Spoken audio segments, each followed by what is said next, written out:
ഈ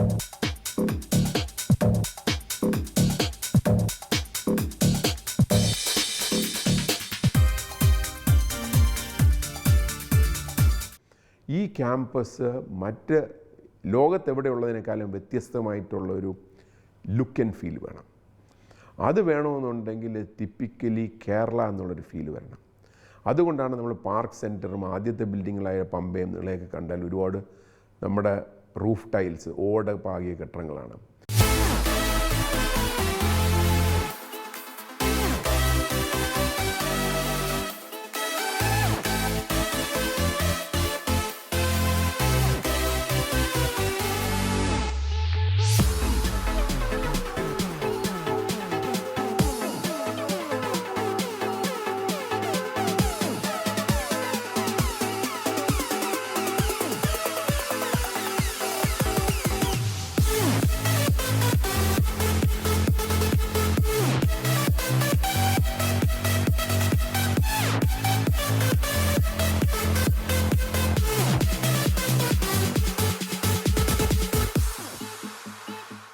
techno park അങ്ങനെ നിർമ്മാണ ഘട്ടത്തിലേക്ക്. നിർമ്മാണ പ്രവർത്തനങ്ങൾ ആരംഭിക്കുന്നതിന് മുമ്പ് സമർത്ഥനായ ഒരു ആർക്കിടെക്റ്റിനെ കണ്ടെത്താനുള്ള പല നിർദ്ദേശങ്ങൾ വന്നുവെങ്കിലും അവതരണത്തിലെയും ആശയത്തിലെയും മികവുകൊണ്ട് പാർക്കിന്റെ നിർമ്മാണ ചുമതല ജയചന്ദ്രൻ അസോസിയേറ്റ്സിനെ ഏൽപ്പിച്ചു.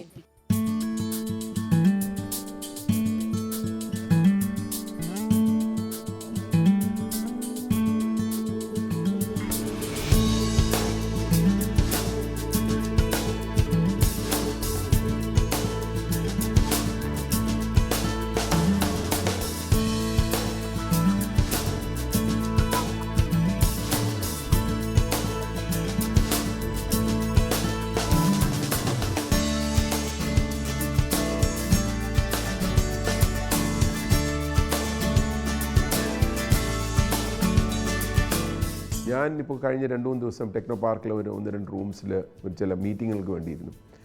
ശരിക്കും പറയുകയാണെങ്കിൽ ആലോചിച്ചപ്പോഴത്തേക്കും 25 വർഷം മുമ്പ് അല്ലെങ്കിൽ 25-26 വർഷം മുമ്പ് ആ ഒരു കോൺസെപ്റ്റിലായി ചെയ്ത് 23 വർഷം പൂർത്തിയാക്കിയ ആ ഹാളുകൾ ഇന്നും അവിടെയുള്ള ഫേർണിച്ചറും ഫോൾ സീലിങ്ങും എല്ലാം അന്നത്തെ തന്നെ യാതൊരു പ്രോബ്ലവും ഇല്ലാതെ ഇന്നും മോഡേണായിട്ട് ഇരിക്കുന്നു പറയുമ്പോഴത്തേക്ക് എനിക്ക് തോന്നുന്നു അന്ന് എൻ്റെ കൂടെ വർക്ക് ചെയ്ത ആ ടീമും ജയചന്ദ്രനെ മുരളിയൊക്കെ ഓർക്കാതിരിക്കാൻ പറ്റില്ല. കാരണം അത്രത്തോളം ഞങ്ങളൊരു ഒരു ഒരു ഫോർവേഡ് തിങ്കിങ് ആയിട്ടുള്ള രീതിയിൽ വർക്ക് ചെയ്യുന്നുള്ളതാണ്.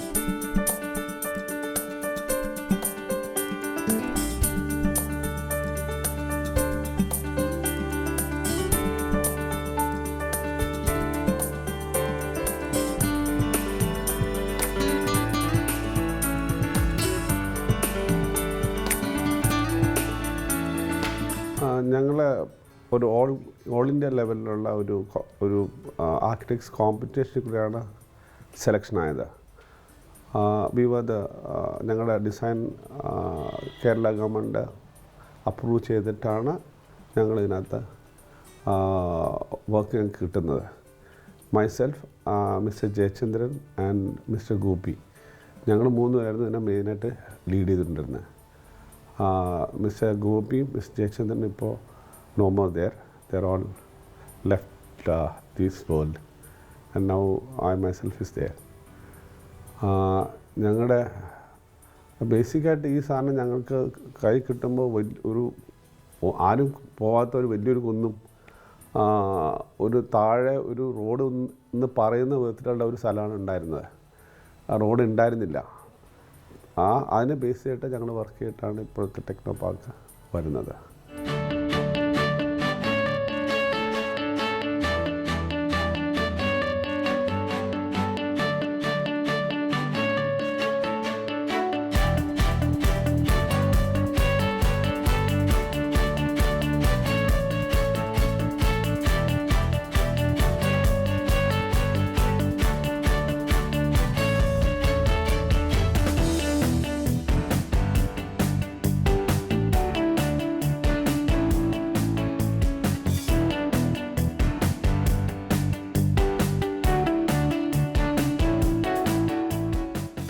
കേരളത്തിൽ പിറവിയെടുക്കുന്ന ഇന്ത്യയിലെ ആദ്യ IT പാർക്ക് എന്നതുകൊണ്ട് തന്നെ എല്ലാ തലത്തിലും മികവുറ്റതും വേറിട്ടതുമായിരിക്കണം പാർക്കിന്റെ കെട്ടും മട്ടും എന്ന് നിർദ്ദേശമുയർന്നു.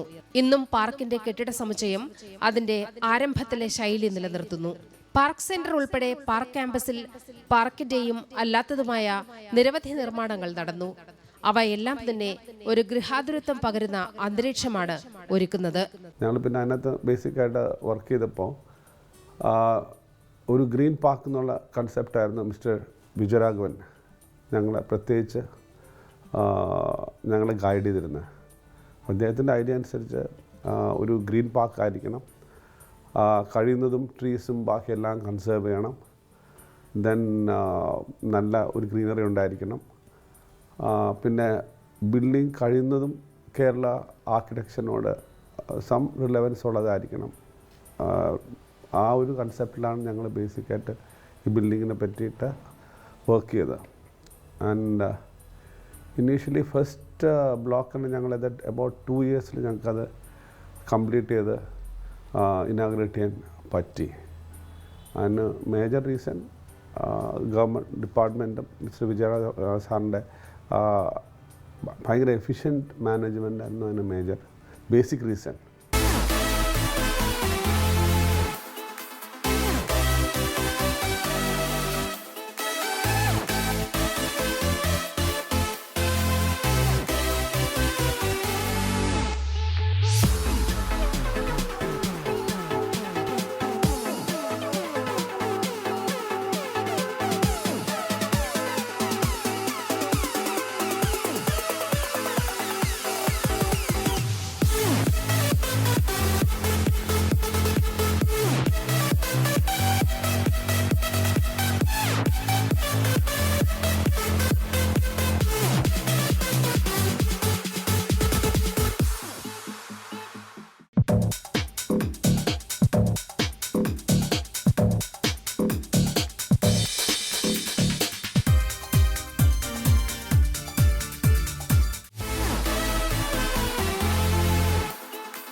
കെട്ടിടങ്ങളും പരിസര പ്രദേശങ്ങളും തികച്ചും കേരളത്തിന്റെ തനത് ശൈലി പ്രകടമാക്കുന്നവയാണ്.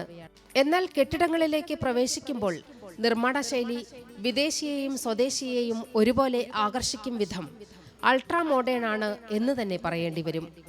എന്നാൽ പാർക്കിനെ വെറുമൊരു കോൺക്രീറ്റ് വനമായി മാറ്റിയിട്ടുമില്ല. പാർക്കിൽ എവിടെയും നിറഞ്ഞു നിൽക്കുന്ന ഹരിതഭംഗി അത് പ്രകടമാക്കുന്നു. അതിനാൽ തന്നെ ടെക്നോ പാർക്ക് ക്യാമ്പസിലെ ഓരോ കെട്ടിടങ്ങൾക്കും പ്രകൃതിയുമായി ബന്ധപ്പെട്ട പേരുകളാണ് നൽകിയിരിക്കുന്നത്.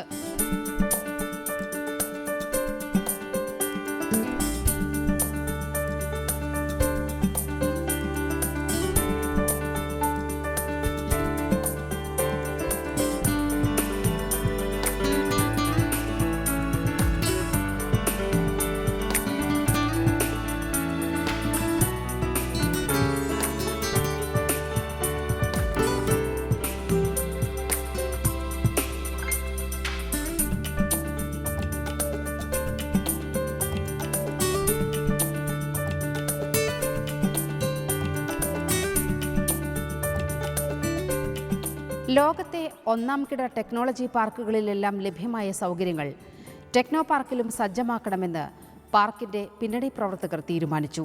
ഒരു ടെലിഫോൺ കണക്ഷൻ പോലും യഥാസമയം ലഭ്യമായിരുന്നില്ല. അക്കാലത്ത് ഒരു ടെലിഫോൺ ബുക്ക് ചെയ്ത് 2 വർഷത്തിന് ശേഷം മാത്രമേ കിട്ടുമായിരുന്നുള്ളൂ. പാർക്കിന്റെ തുടർന്നുള്ള പ്രവർത്തനത്തിന് ഫോണുകളുടെ ഉപയോഗം ഒഴിച്ചുകൂടാൻ വയ്യാത്തതായി. തുടർന്ന് കേന്ദ്ര സംസ്ഥാന ഏജൻസികളുടെ സഹായത്തോടെ കാര്യവട്ടം ടെലിഫോൺ എക്സ്ചേഞ്ചിനെ ഇലക്ട്രോണിക്സ് എക്സ്ചേഞ്ചായി ഉയർത്തി.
തുടർന്ന് ടെക്നോ പാർക്ക് ആരംഭിച്ചപ്പോൾ തന്നെ ഫോൺ കണക്ഷൻ ലഭ്യമായി.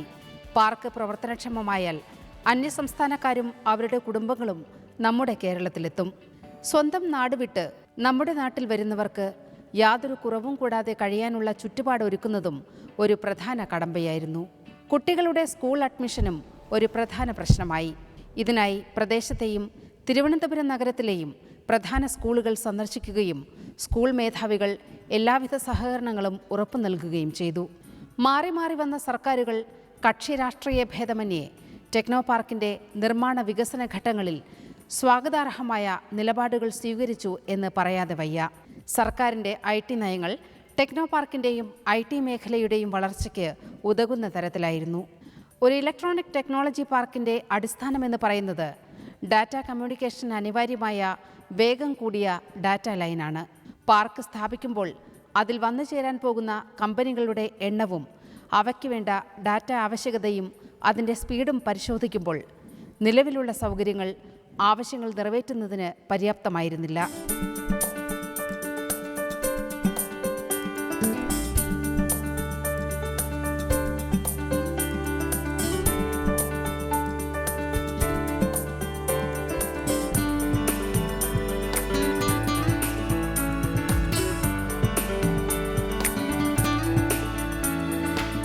ഇന്നത്തെ കാലത്ത് മൊബൈലിലും കമ്പ്യൂട്ടറിലുമൊക്കെ 5 Mbps മുതൽ 100 Mbps വരെ ഡാറ്റ സ്പീഡ് ലഭിക്കുമ്പോൾ അന്ന് ലഭിച്ചിരുന്നത് കേവലം 16 മുതൽ 64 kbps വരെയാണ്.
മറ്റൊരു വലിയ ചലഞ്ചായിരുന്നു ഡേറ്റ കമ്മ്യൂണിക്കേഷൻ.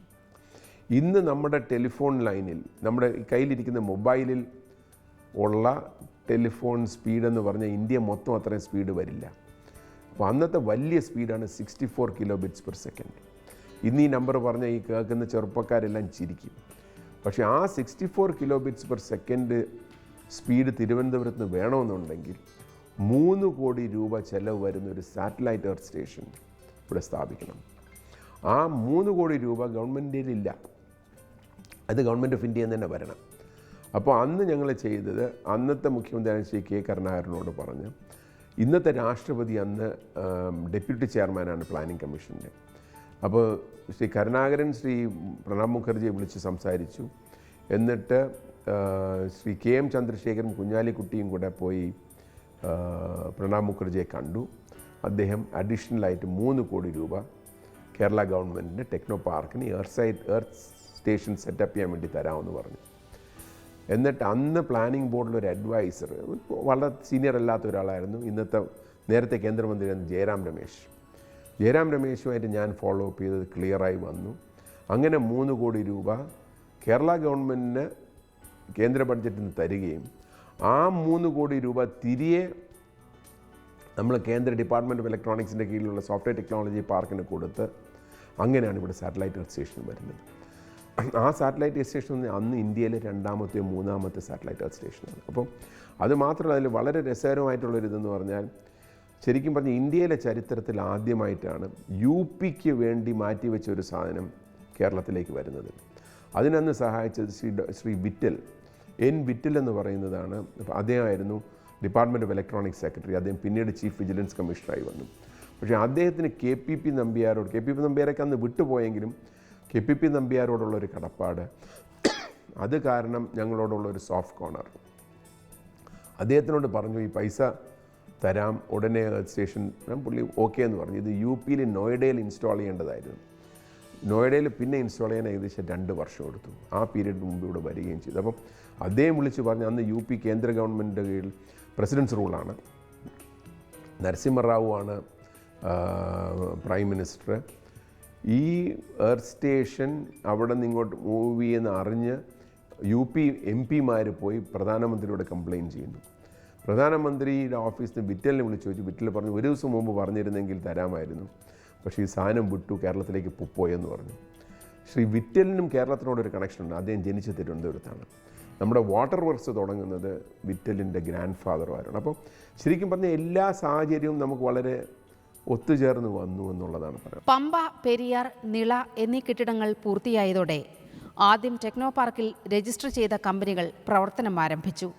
മെഡിക്കൽ ട്രാൻസ്ക്രിപ്ഷൻ മേഖലയിൽ പ്രവർത്തിച്ച സീവ്യൂ, ഡാറ്റ എൻട്രി രംഗത്തെ പ്രമുഖ കമ്പനിയായിരുന്ന ശങ്കരൻ നമ്പൂതിരി ആരംഭിച്ച ബ്രഹ്മ സോഫ്റ്റ്വെയർ എന്നിവ പ്രധാനം. ബ്രഹ്മ സോഫ്റ്റ്വെയർ പിൽക്കാലത്ത് RR ഡോൺലി എന്ന കമ്പനിയായി മാറി. ജർമ്മൻ കമ്പനിയായ IVL ആണ് എടുത്തു പറയേണ്ട മറ്റൊരു കമ്പനി. ഇലക്ട്രോണിക് ചോക്ക് നിർമ്മാതാക്കളായ മെഗാലെക്സ് നെറ്റും ആദ്യഘട്ടത്തിൽ തുടങ്ങിയ പ്രധാന കമ്പനികളിൽ ഒന്നാണ്.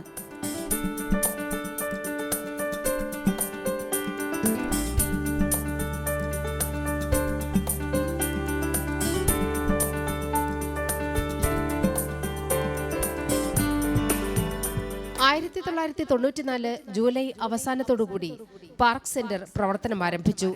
ടെക്നോ പാർക്കിന്റെ അഡ്മിനിസ്ട്രേറ്റീവ് ഓഫീസ് എന്ന് പാർക്ക് സെന്ററിനെ വിശേഷിപ്പിക്കാം. പമ്പ, പെരിയാർ എന്നീ ബ്ലോക്കുകൾ 1997 കമ്മീഷൻ ചെയ്യപ്പെട്ടു.